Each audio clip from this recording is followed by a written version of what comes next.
Jon Moxley defeats Cope to retain the AEW World Championship in a street fight on AEW Dynamite last night, but gets Spike stuck in his back, leading to the referee and Wheeler Yuta having to remove it from his body.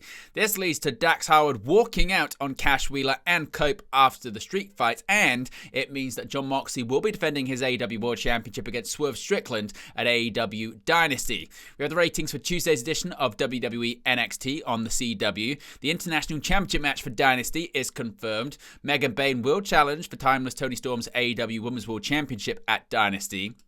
Hangman Adam Page enters the 2025 Men's Owen Hart Cup tournament. Mercedes Moné defeats Billy Starks to retain the TBS Championship. An update on if MJF is set to join MVP in the Hurt Syndicate. An update on the time frame for Goldberg's WWE retirement match. Several matches and segments are confirmed for this weekend's AEW Collision, and several segments have been confirmed for next week's edition of AEW Dynamite.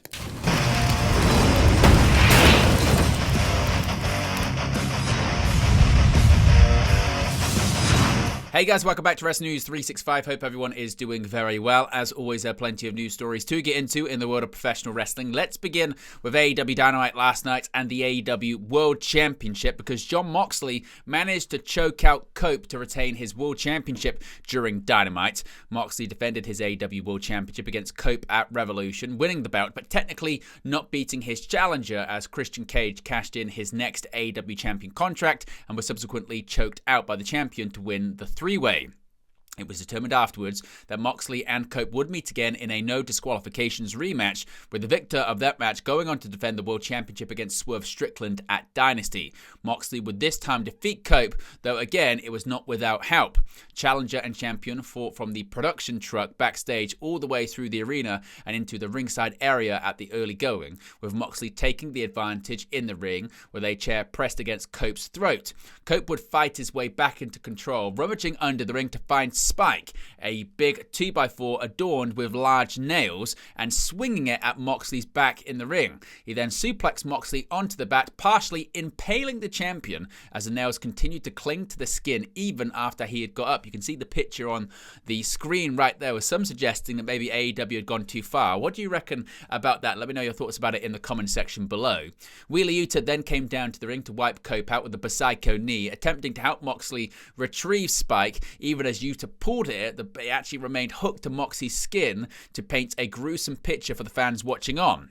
Eventually, it was removed, but Moxley remained on the ground afterwards for some time as Pac and Claudio Castagnoli emerged to help Yuta gang up on Cope. FTR emerged to counteract the Death Riders, allowing Cope to spear Moxley through a table. Marina Shafir broke up the pinfall, prompting Willow Nightingale to run down and attack her, but then Moxley managed to lock in the Bulldog choke to Cope, with the referee calling for the stoppage to signal he retained the title.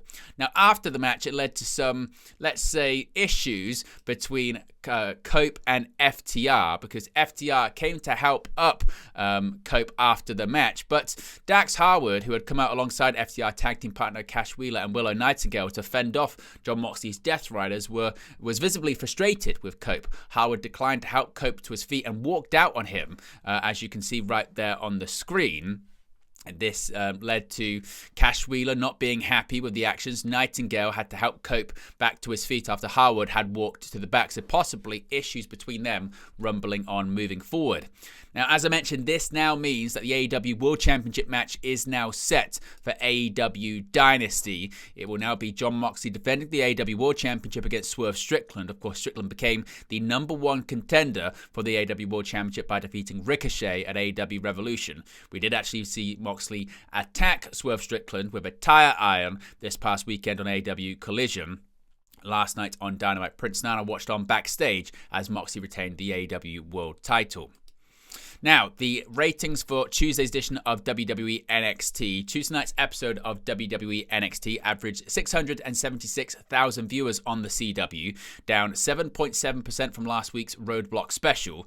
It is the lowest audience the show has done since December 31st of last year. In the 1849 demo, NXT drew a 0.15 rating. That's the same rating the show did last week and matches the lowest number for NXT since Christmas Eve. The show went head-to-head with portions of 2 play-in games for the NCAA March Madness basketball tournament on True TV. The early game averaged 1.352 million viewers and a 0.38 rating in the 1849 demo, with the second game topping all of television with a 0.70 rating in the 1849 and 2.198 million viewers overall. As compared to the same week in 2024, with similar NCAA competition, NXT's overall viewership was up 18.8%, while the 1849 rating was down 16.7%, showing that the audience is skewing much older on the CW than it did on USA Network. Going back to AEW and Dynasty, the International Championship match has been confirmed for the upcoming pay-per-view. AEW Dynamite saw it determined that both Speedball Mike Bailey and Ricochet will challenge Kenny Omega for the International Championship at Dynasty. It had been intended that the four-way match between Ricochet, Bailey, Orange Cassidy and Mark Davis would see a single challenger determined for Omega after each participant had won respective qualifying matches throughout the last week.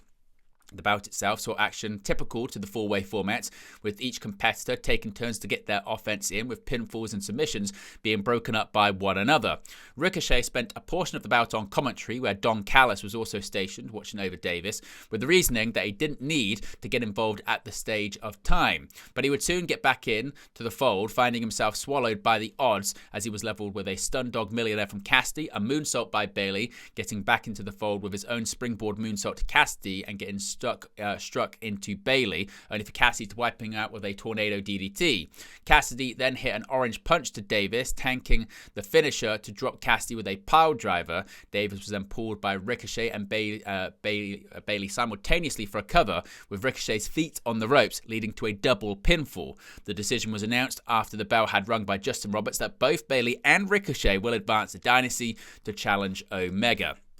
Speaking of Dynasty, the AEW Women's World Championship match is also confirmed for the upcoming pay-per-view. Megan Bayne is getting a shot at Timeless Toni Storm's AEW Women's World Championship after defeating Chris Statlander in the main event of AEW Dynamite. Bayne took out Storm on the stage last week on the show after Storm addressed the crowd following her Hollywood-ending victory over Mariah May at AEW Revolution. The champion was on commentary for Bayne and Statlander's match. Penelope Ford accompanied Bayne to the ring but was ejected after interfering too many times by referee Aubrey Edwards. Bayne and Statlander exchanged suplexes and big moves, showcasing their strength inside the ring. Bayne hit a Falcon Arrow to Statlander, but she kicked out. Statlander hit a cannonball to Bayne on the outside, but Bayne was able to send her opponent crashing into Storm at ringside. Bayne hit a F5 to Statlander back in the ring for the victory. Back on her feet on the outside, Storm started to wrap her right hand before she squared up to Bayne and started punching her. Officials separated the woman, and Storm got on the microphone to spit a slew of innuendos at Bayne and challenged her for a championship match at AEW Dynasty. More details when it comes to the Owen Hart Men's Cup tournament this year. The 2025 Owen Hart Foundation tournament has just got even bigger, as former AEW World Champion Hangman Adam Page has officially declared himself for the competition on the most recent episode of AEW Dynamite. During a backstage interview with Renee Paquette on the March 19th episode, Page said that there's a lot of people in AEW with their eyes on being the one to dethrone Jon Moxley for the AEW World Championship, and he wants in on the action. After stating that he wants to focus on what is best for himself, the thing that he feels would be best for him if he was the next AEW World Champion. With that said, Page felt like the best way to get back on the top of AEW would be to win the Owen Hart Foundation tournament, which kicks off later this year. While there is no official starting date for the competition at the time of recording, Page isn't the only one who has his eye on winning the tournament and earning an AEW World Championship shot, as Will Ospreay declared himself for the Owen on last week's episode of Dynamite. The tournament is one that Page knows very well, as he came within inches of winning the 2024 edition of the competition. He made it to the final by defeating Jeff Jarrett and Jay White, but fell short in the final where he was defeated by Bryan Danielson, who went on to defeat Swerve Strickland at All in London to become the AEW World Champion. Both Page and Ospreay will be looking to replicate what Danielson, Adam Cole and Ricky Starks have achieved by winning the Owen, but with so many people in AEW wanting to dethrone Jon Moxley, expect more of the company's biggest names to declare themselves for the tournament in the coming weeks. More title action on Dynamite last night. Mercedes Moné retains the TBS Championship. Now, Omaha, Nebraska was hit by a blizzard over the past 36 hours, but even that wasn't enough to stop the Moné train as the CEO, Mercedes Moné, defended her AEW TBS Championship for the 16th time on the March 19th episode of Dynamite by defeating Billie Starkz in a hard-hitting contest.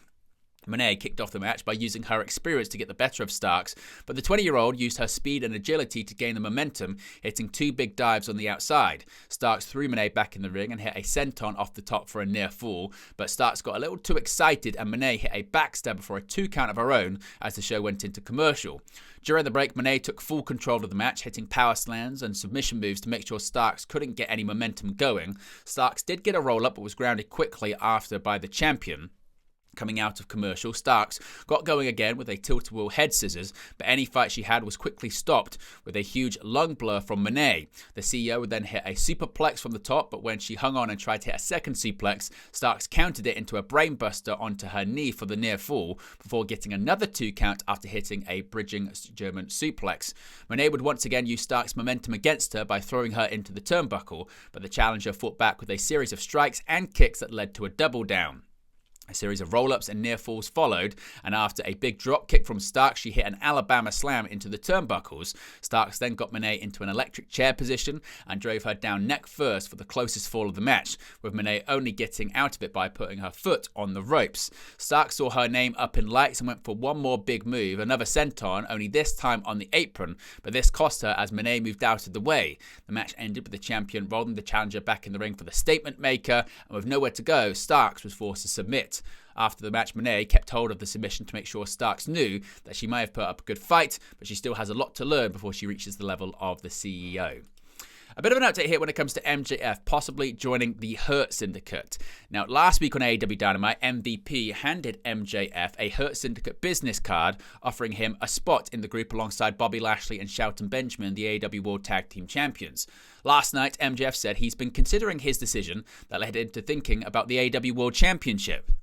Given that champion Jon Moxley has his own faction in the Death Riders, MJF said he might need a group of his own to combat the numbers game. However, whether those allies will come in the form of the Hurt Syndicate remains to be seen, but according to AEW, we will get a full answer next week. He also said the last time he trusted someone as a partner, he got burned, referencing his tag team and subsequent feud with Adam Cole. He finished by saying the time for him to cry over spilt milk is over, and the time for him to smile over pop champagne has just begun.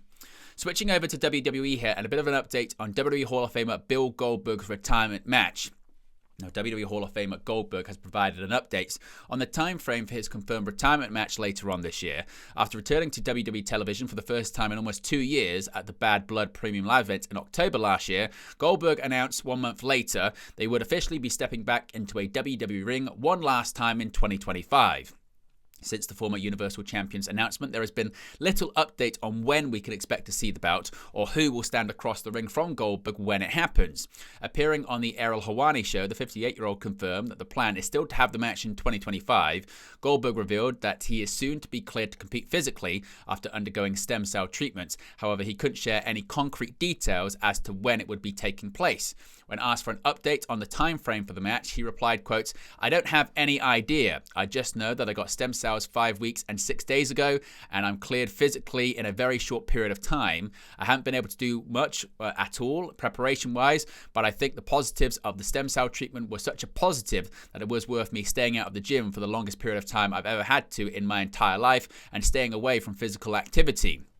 I'm going to jump in the ring and start sparring 7 to 8 days from now. I got to be smart about it, but yeah, 2025 it's going to happen, and I don't know who it's going to be against. I don't know who it's going to be, but I guarantee you, whoever it's against, they're going to understand what it's like being in there with Goldberg."